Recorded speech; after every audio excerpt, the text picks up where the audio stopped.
O local onde Jesus pronunciou as bem-aventuranças é um monte situado às margens do Mar da Galileia. No cume, os franciscanos construíram, na década de 1930, uma igreja para recordar as 8 bem-aventuranças de Jesus. Na igreja, 8 paredes, 8 vitrais, 8 bem-aventuranças. Monte das Bem-aventuranças.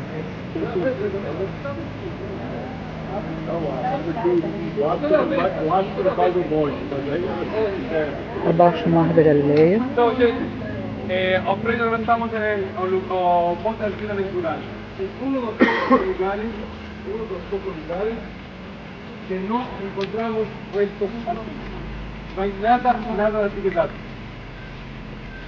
A igreja está en 1940.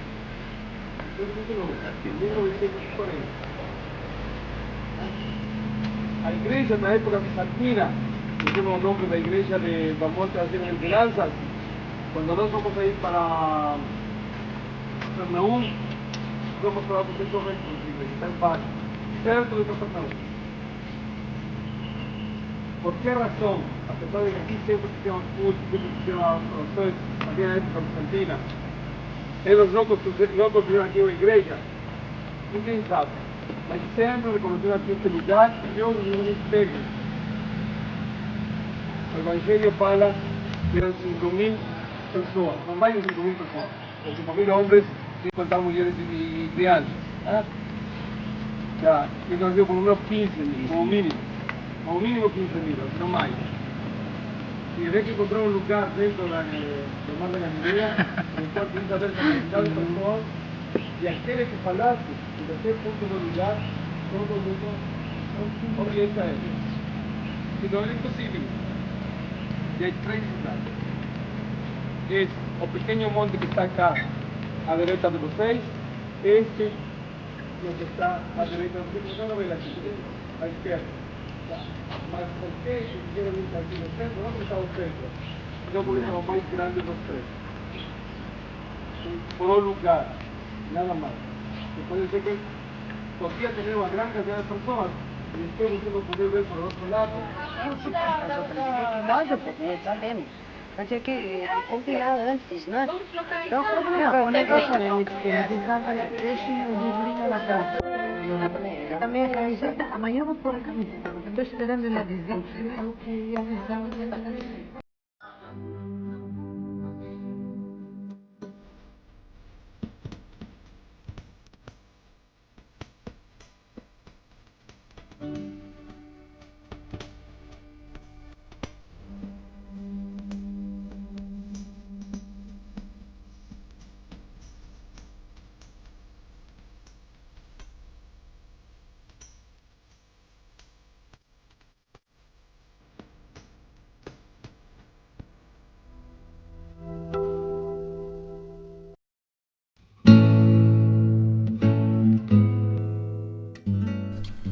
Cafarnaum é uma cidade em ruínas.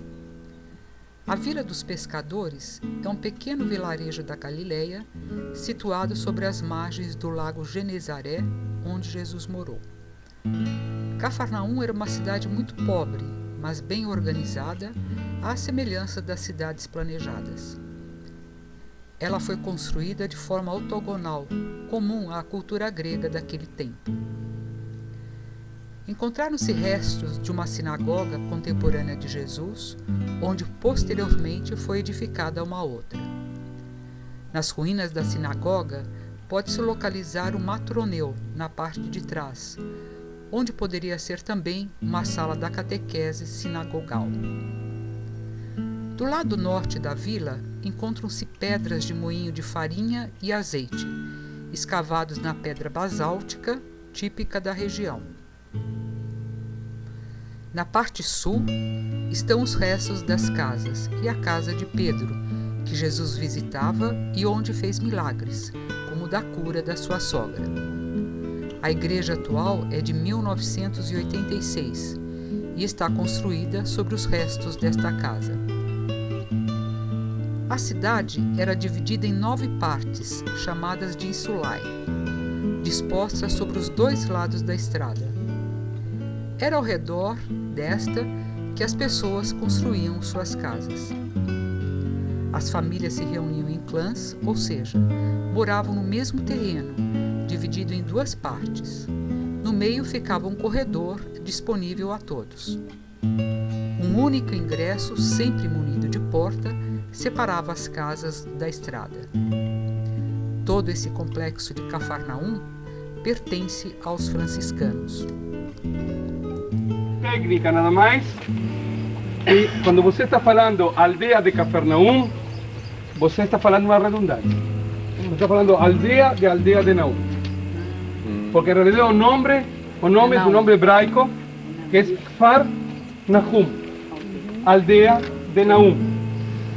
Y cuando nosotros hablamos aldea de Cafarnaum, no estamos hablando aldea de Naum.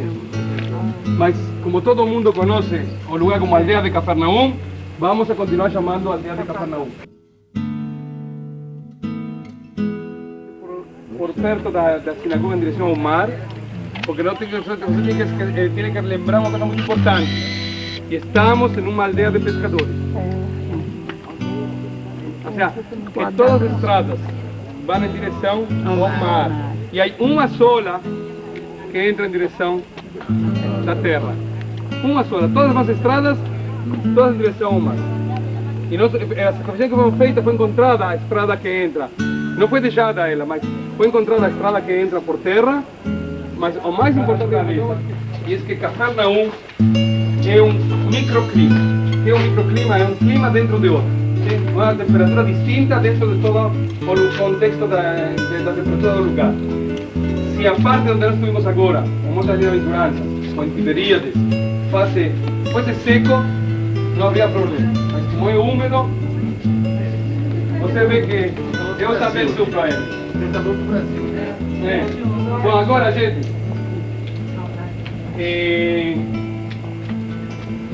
aqui estamos no lugar onde Jesus fez a maioria dos milagres dele na Galileia, em Cafarnaum. E a casa de Pedro está o lugar porque hoje todo mundo tem outro coração.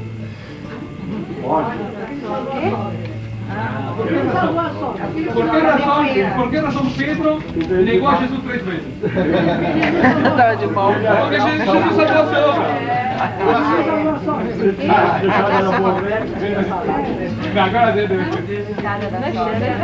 Aqui que era aquela pedra. Agora sincero, agora vamos falar en serio. Agora esta igreja conocida na história é o círculo que tiene você aí adentro. O círculo que está aí adentro é a primeira igreja conhecida. A igreja do primeiro ciclo de Jesus. A igreja que estuvo em pé durante casi 4 siglos. Hasta que por causa de que a gente estava mais lugar, era mais grande a comunidade, fizeram o segundo ciclo, que é a segunda igreja, que é o ciclo 4. A comunidade continuou crescendo, mas também houve um terremoto que destruiu parte da aldeia e aproveitaram a oportunidade para construir o terceiro ciclo, que é onde nós estamos parados, é uma igreja muito mais grande, ¿sí? Que essa terceira igreja comunitária. ¿Sobre qué está construida la iglesia? Sobre el resto de la casa de Cristo. Esto es uno de los pocos lugares, gente, que nos podemos venir y decir, este es el lugar. ¿Por qué razón? Porque si construyeron la iglesia perto de la muerte de Jesús, que construyeron fue muy perto, no era esto. Mas no estas pedras son dos círculos cuartos brancas. As pedras pretas, aqui embaixo. Da época de Jesus. Mas se ele pisou alguma pedra, ele pisou a pedra preta, não a branca. A pedra pisou do pé dele. E essa seria a leitura da escritura e a pessoa que vai ser os cânticos, que vai dirigir os cânticos. O judaísmo tem uma pessoa que dirige os cânticos e uma pessoa que hace lectura, no tiene por qué ser un rabino. Cualquier hombre que tenga más de 13 años puede subir al estrado y dirigir la oración. Un rabino puede estar no está presente.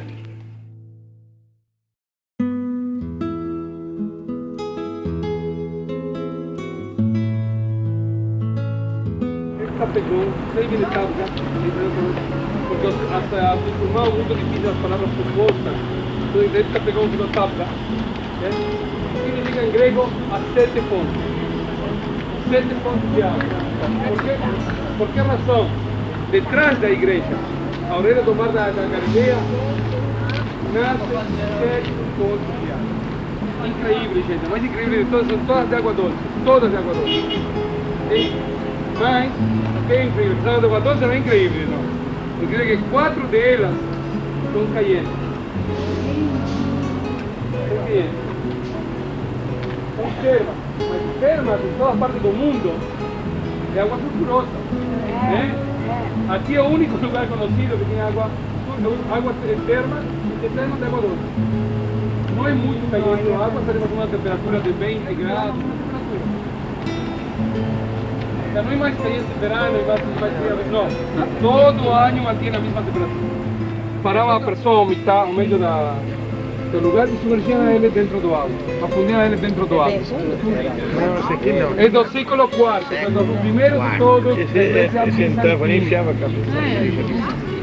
Qual é a profundidade? Não é muita, não é muita. A pedra girava ao redor e fazia, amassando todo, fazia uma pasta. Com a folha da tâmara seca, uma folha da tâmara seca, fazia umas rodas especiais que ponham aqui em cima. Ponham 10, 15 rodas uma em cima de outra e llenavam dentro das rodas com a pasta que sacavam daqui. O peso de uma roda sobre outra fazia que salisse um azeite branco, transparente, completamente como água. Era um azeite muito especial esse. Esse era o azeite que... Tabgá está situada ao norte do Vale Ginosar, na costa do Mar da Galileia. Tabgá é uma contração árabe do nome grego Heptapegon, que significa 7 mananciais. É um dos lugares sagrados para os cristãos. Foi onde ocorreu a multiplicação dos pães. Aparentemente existia neste local um povoado judeu. A Igreja da Multiplicação se ergue sobre os remanescentes de uma igreja edificada no ano de 350, a Igreja Heptapegon, e contém um bem conservado piso de mosaicos do século V.